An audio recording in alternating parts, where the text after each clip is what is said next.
I want to start with three numbers, and if you understand how our modern world actually works, these numbers should probably worry you. First up, 12. That's how many commercial vessels were just seized in one single, perfectly coordinated operation. Next, $3 billion. That's the estimated value of those ships and all the cargo on board, now in Russian custody. And finally, for 40, the number of Russian naval ships deployed all at once across 3 different seas just to pull this off. And here's the real kicker. What we just saw wasn't some impulsive act of rage. It was a cold, calculated strategy. And the scariest part?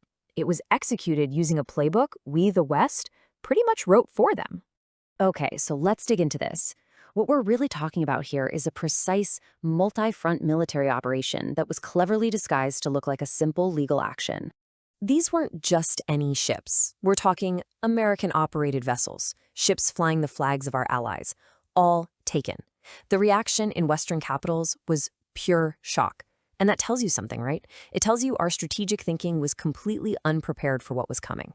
Now, to really get what happened, we need to rewind the clock a little, because the tactics Russia is using here, well, they're going to seem eerily familiar. They're basically a mirror image of the West's own actions. And this is the central question, isn't it? Answering this gets right to the very heart of Russia's entire strategy. So, it all kicked off in late 2022 with the oil price cap.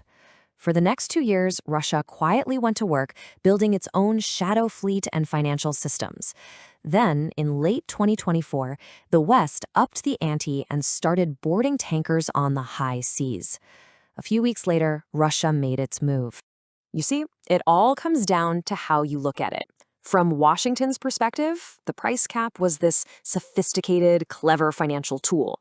But if you were in Moscow, you saw the West declaring that it had the unilateral right to control global trade, all because it controlled the world's insurance and shipping networks.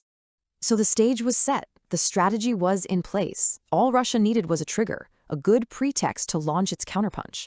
And in mid-December, it got one. Here's how it went down. An American-operated tanker collides with a Russian research ship. Washington calls it a tragic accident, but Moscow immediately claims the tanker was carrying spy gear and demands a return for a criminal investigation. The tanker refused, and just like that, Russia had its legal justification. And this, right here, is the brilliance of the move. By framing its response as lawful policing for a criminal case, not an act of war, Russia gave itself the cover it needed. It's a subtle but absolutely critical distinction. It's how they seized 12 ships without firing a single shot. And this brings us to the core of this whole mess, this idea of Russia mirroring Western tactics and what that means for every one of us. I mean, the parallel here is just stunning. The West justified boarding ships in international waters to enforce economic sanctions. Russia is now justifying boarding ships to enforce a criminal investigation. It is the exact same logic, just flipped. It's perfect strategic mirroring. So this forces a really uncomfortable question, doesn't it?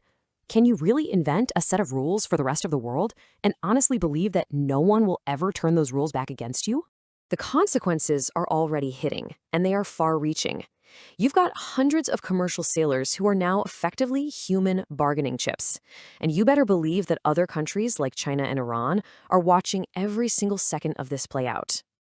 The economic hit is already being felt too. Insurance rates for any ship going anywhere near Russian-controlled waters have just exploded. We're talking about shipping routes that have become completely unprofitable basically overnight. But it's so important to understand this isn't a sign of Russian strength. This is what desperation looks like when it's dressed up as strategy. Russia knows it can't win in a system built on Western rules. So what does it do? It tries to make following those rules so chaotic and so expensive that everyone else starts to question them too. So where do we go from here? It really feels like the world is standing at a critical fork in the road. And the choice seems pretty clear. Either world leaders get together and negotiate new, clear boundaries for what is and is not acceptable, or we all just keep sliding into a very dangerous new era, one where commercial ships are just considered fair game in any geopolitical fight. And that leaves us with this final kind of sobering thought. Those 12 ships sitting in Russian ports right now, they aren't just ships. They're a warning that the global rulebook we all depend on for trade and for peace is cracking. And maybe it was never quite as solid as we all thought it was.